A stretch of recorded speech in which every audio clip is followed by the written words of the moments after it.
Initially, the Prime Minister just spoke to us and said this was always in their bag. This was always planned for 5 years ago. What do you say to that? Well, I've already said that I think there's a justification for the threshold being increased. We have proposed it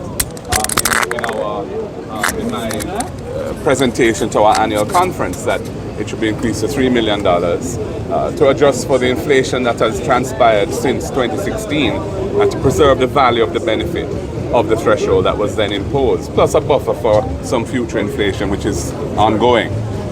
We have our own plan as to how we'd finance this, but the government are in power and they need to say how they are going to finance it, because the important point to bear in mind is that the way they did it the last time was through an increase in indirect taxes, which fell on the backs of the people.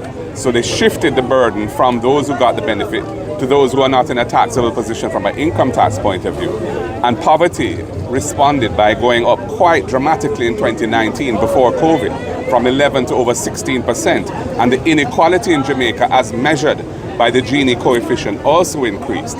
So we are absolutely insistent that if they are going to do this, which we don't have a problem with, as I said, we've called for it, it cannot be by shifting more taxes onto the backs of those who are not getting the benefit.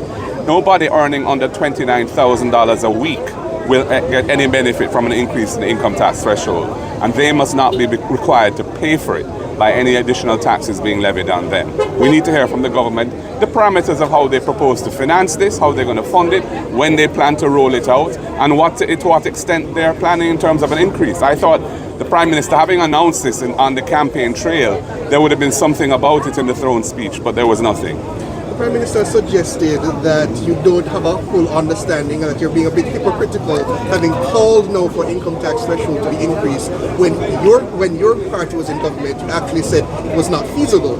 How do you respond to that? We said it was not feasible. It was not feasible to increase the threshold in 2016 without finding a way of paying for it. And the government had lied to the people when they were on the campaign trail, saying that no new taxes would be required to pay for it. And that was absolutely untrue. Nearly 31 billion of additional taxes per year were imposed to pay for it. And that's a reality in 2016, 2017, over 2 successive years. And that's ongoing. And what we're saying, fine, increase it, yes, we've called for it because we think it's justified. But the way in which it's financed needs to be disclosed. It cannot be done the way they did it last time. The rest we talk. Thank you. Thank you. We have enough press conference at 1. Go ahead. He told me. Our news, our world, our today.